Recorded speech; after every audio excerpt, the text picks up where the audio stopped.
Hello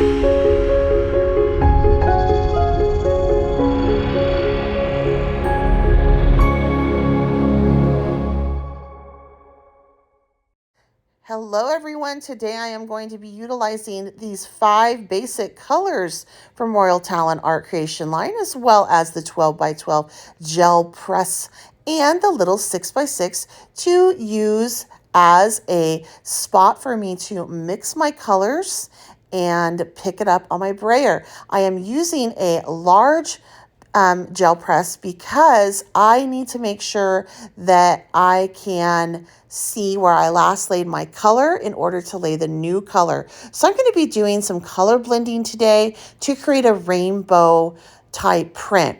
And right now I just laid out some yellow, and now I want to mix in some red with that yellow to create an orange. The reason why I'm doing this technique instead of putting all of my colors first on the gel press and then doing the pull is because it takes some time to mix these colors, and by the time I got everything on, it would be dry. Now I could go ahead and still lift that by applying a lighter color over all of it. However, I really wanted to make sure that I was able to pull the majority of the paint from my gel press. So I'm trying to lift it literally right after I layer it to make sure I get it when it's nice and wet.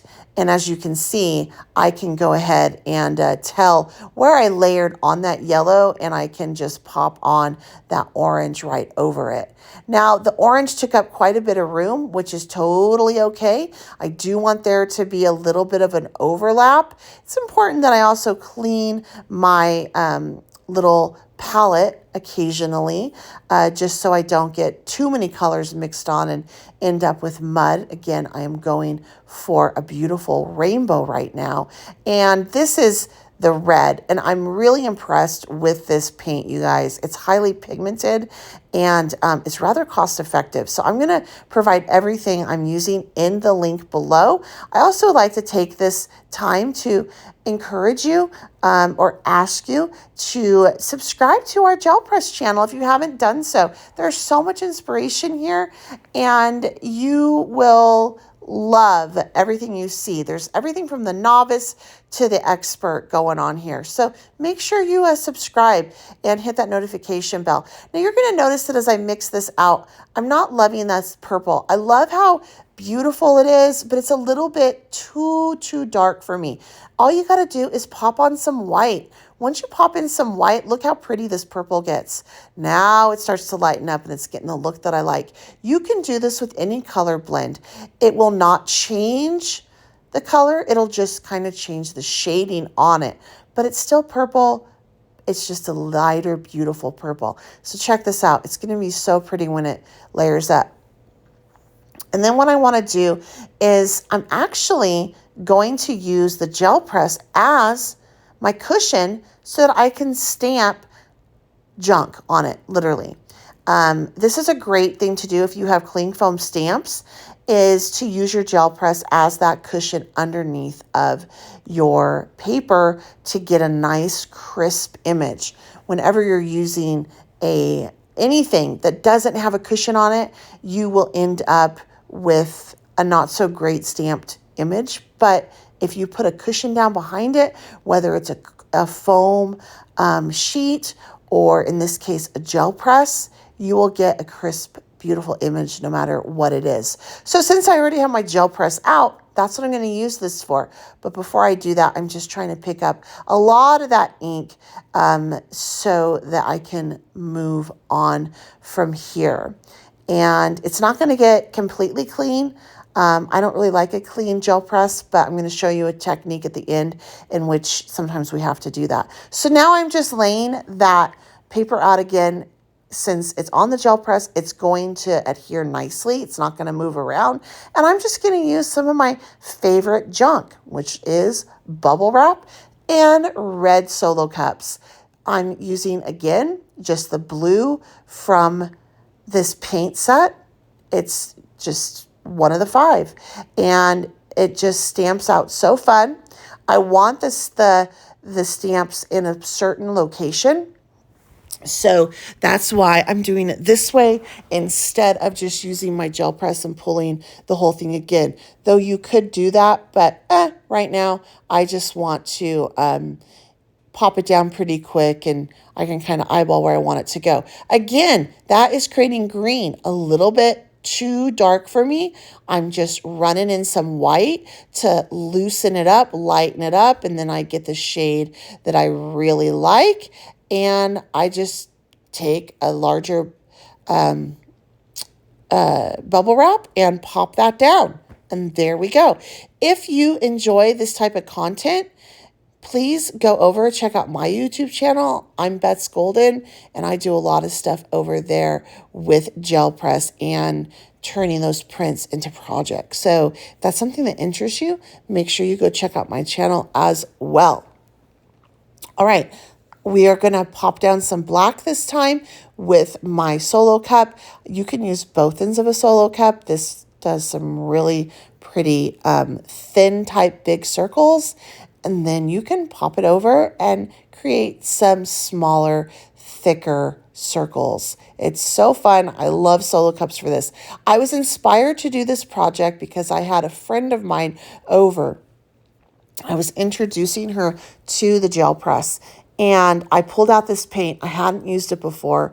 I didn't know how I would feel about it, but I ended up really liking it. I wanted to create a rainbow and I tried a different techniques. This was my favorite, but I created some pretty cool pulls in addition to my original rainbow with her that I wanted to share with you as well.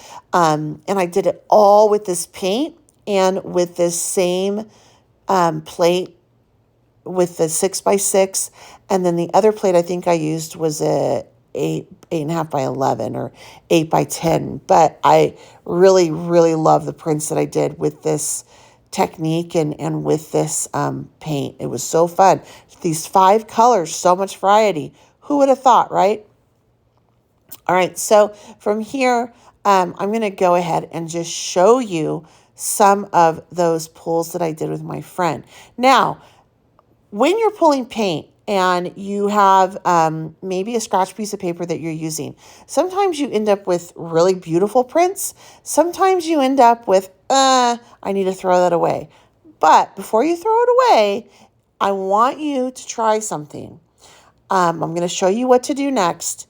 I want you to pull out some black gesso and a mask and just hear me out on this. Give it a try. It's messy, but it's so fun, and your results usually end up being fantastic. So that print right there, side note, I'm chasing rabbits. One of my favorites. Really like that one too. But look how many awesome prints I got just from using those basic colors. That's my inspiration for today's video for you. And then check it out alongside the one that I just did. Isn't that so cool? So pretty. Both of them unique, one of a kind. Can't do it anywhere else. All right, so moving on. Once you get your black gesso out, and yes, you can use black gesso on a gel press, you're going to end up taking your mask out. That's the one I'm using. Your ugly print, really not that ugly. I tried to make it ugly, but I ended up falling in love with it. But still, your ugly print popping on your mask, however you want, on your gel press, all right? Make sure it's nice and adhered and it's stuck down really well. Then what you're going to do is you're going to take your black gesso off on your little plate that you were using to mix color or whatever, and you're just going to spread some out, pick it up with a brayer, and then you're going to run it over all of that. All of it. You're going to run it over the whole thing. So you're going to cover the entire plate and mask with black gesso. Be really heavy-handed on this. Get a nice thick layer down. Now, once you're done with this, I'm going to speed it up and I'm going to show you how you can clean this. I take alcohol ink. And I just, not alcohol ink, that's one way. For this, I took hand sanitizer, spritzed the hand sanitizer all over this, and then I wiped it up with a clean rag, and I did it on the front and the back. I have a speed up that I do for you at the end of this so you can see that. Now I'm lifting carefully my mask, and I am left with that, right? Now I pop on my scratched junk piece of paper, because now we're going to create some fun art. This is frame worthy for a little kid's room, I think. And I'm just using another sheet of paper to help rub it out, because I don't want to get the black gesso all over my hands. Usually I don't care, but this is, you know, it's some serious, we're in serious land right now. And then I'm going to go ahead and just brayer off the back of my paper to make sure it's clean, my brayer's clean, and also to try to pick the majority of that up. And look at this. How amazing is that? All right, so I'm going to show you real quick how you can clean, speed up version of it. Until next time, I am Betz Golden. Happy crafting.